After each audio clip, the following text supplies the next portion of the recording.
Well, rolling into the 2017 season, I'm pretty jacked up. I've got a particular buck that I'm after. I've known about this deer since 2011. He's just an antique, and I've been after him pretty solid for the last couple years, and I've got a lot of history with him this year, and I think I've got it narrowed down to where he's at. This particular buck was a buck that I named Megatron. He's an incredible deer visually. He's, you know, super wide, probably 24 inches wide. He's got some drop tines. He's got these big crazy brow tines that almost resemble Mr. Maybe's brow tines. They're split, and he's just a super cool buck. Unfortunately for me, he's starting to go downhill, so I'm trying to make some moves on him. I'm trying to do a bunch of AWS work to the farm, trying to do some hinge cutting, laying out some new food plots with some green sugar and fall performance, digging some shallow deer ponds. I'm just trying to stack the deck and try to get a chance at this big buck.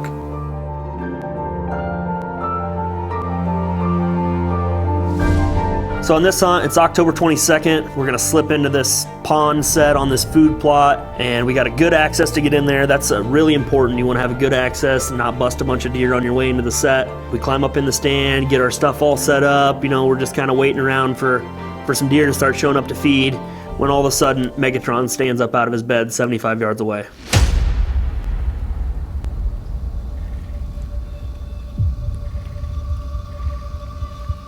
So I've been hunting Megatron for 3 years now. I've had several encounters with him, mainly at a distance, but I've seen him several times over the years. I've never had him this close. I'm really excited. I'm actually thinking I might get a chance at him here. So Megatron stands up out of his bed. We hear him do this deep, loud, guttural grunt, and it doesn't take us long to figure out why. We look, and we've got several does trickling down the hill, and he's lip curling, doing these big flaming responses, trying to sniff on these does. He starts to chase them around a little bit. And once he starts to look like he's going to move away from us, I'm going to try to hit him with some calls and see if I can't turn him around.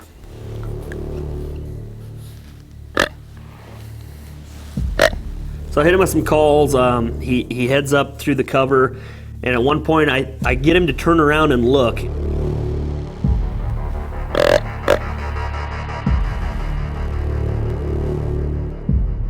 And it looks like he's going to break cover. But then he picks up his doe again, and off he goes out of our lives for that hunt. But, you know, we're really optimistic. There's a lot of season left. We got some good intel. We know he's in the area, and we know we're right on top of him. So hopefully we can get it done here later on.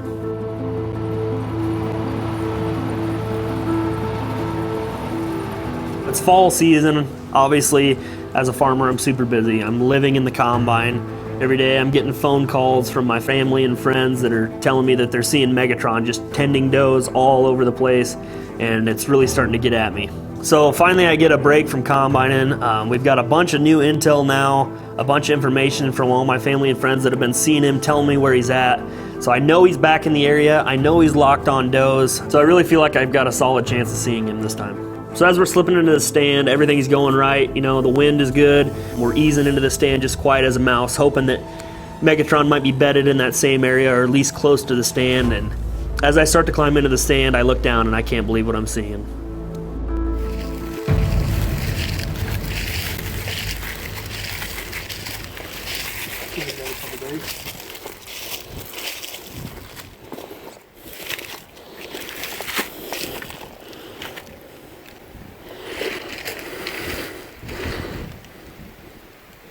No, shit. That's not really how I wanted that to go down tonight. No. No, it's not.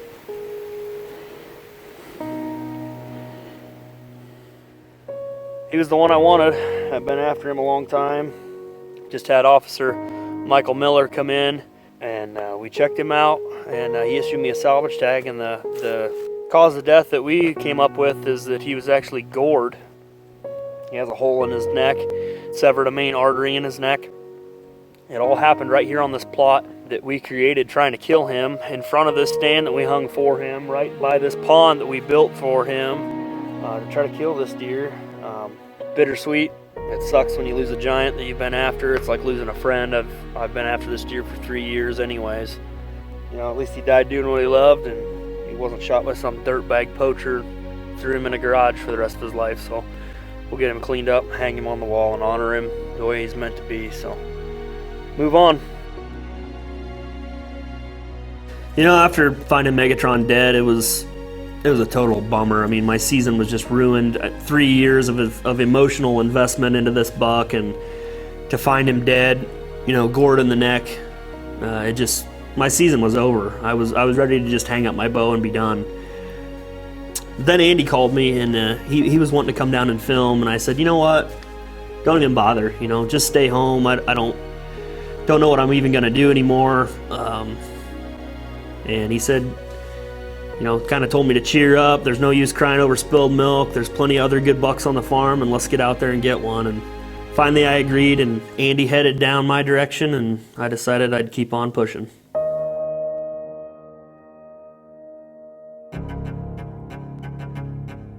It's late post-rut. There's still a little bit of rutting activity. Bucks are still a little interested, but more than anything, the bucks are trying to recharge their batteries. They're going to food, they're going to water. They're just trying to refuel. You know, they're feeling pretty depleted after running for the majority of the month. So we decided that we're gonna slip back into the old Mr. Maybe pond because we got a good water source, and we've got some excellent trails that lead out to the corn bottom, and we're gonna try to catch one coming through to get a drink. So it was pretty slow. I decided I was going to do a few estrus bleats out of the extinguisher. Picked up my call, moved it to the doe position. I got just a couple bleats out, and I was actually just sliding it down to the buck position to do a few follow-up grunts when Andy said, hey, shoot her right here.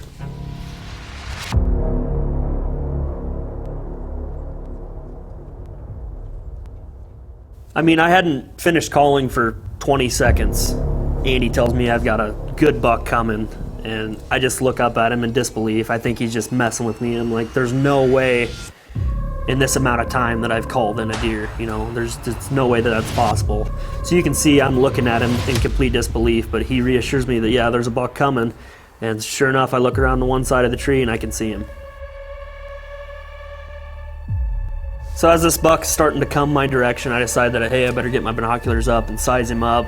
First thing I look at is his rack. And instantly I'm like, you know what? Not a shooter, looked like a 150 some inch deer. Not exactly what I'm after. Looked at his face, he looked a little young, but then I noticed something. I noticed he had some coagulated blood hanging out of his mouth, and there's just something not right about his jaw. And after a little bit more looking, I can tell instantly that it's broken. He comes walking into the pond, wades clear out into the pond, gets belly deep, you know, puts his head in the water clear to his eyes, trying to drink, and I can hear his jaw popping and snapping, and he's just having a rough time. Sitting there watching that buck drink and the pain that I knew he was in and watching him struggle, I knew exactly what I had to do. I can see some other movement in the background, and I look, and there's just another buck coming, a little forkhorn that's coming, and then I look back, and there's a little bit better buck that's coming, and it's just pure chaos. I almost can't believe it. I mean, I've only been sitting there for a few minutes after calling, and I've got 3 different bucks that are coming in. These other 2 bucks that came in with him, it's almost like they're watching his back. You know, they can tell that he's hurting, he's off kilter, and they're almost like they're trying to protect him a little bit, make sure a coyote or some kind of predator doesn't slip in on him. And it was really a humbling experience to watch that buck and to watch how they watch each other's backs. And he's drinking right next to the fence post where I had the camera for Mr. Maybe all those years ago, where I got all those pictures of Mr. Maybe on the pond. And he's got a little bit of brush in the way. I don't have a shot, but eventually he starts to back up and turn and open up and offer me a shot.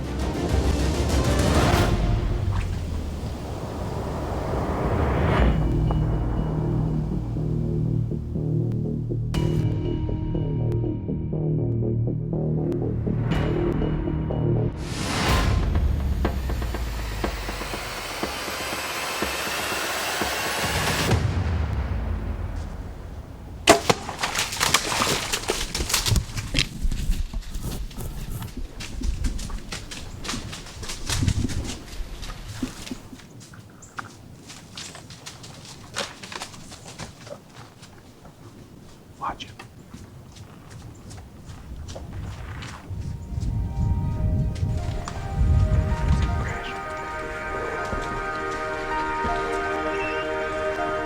Wow.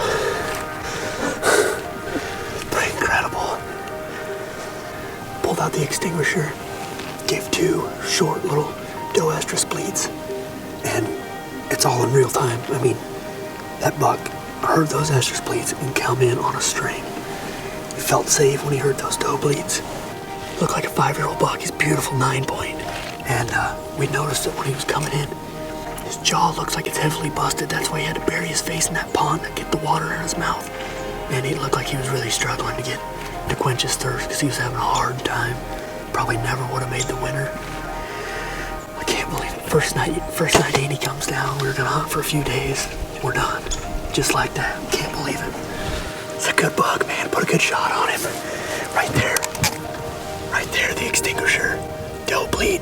3 bucks come in. And I got a beautiful 5-year-old buck because of it. You know, I almost can't believe it. I found Megatron dead from a gore wound, and now I've got this buck in front of me with a broken jaw from fighting. It just goes to show you that they're wild animals. You know, this is what they do. They fight to kill each other to get the does. I mean, it's every time you're out shed hunting in the spring and you find a dead buck and you wonder, you know, what happened to him?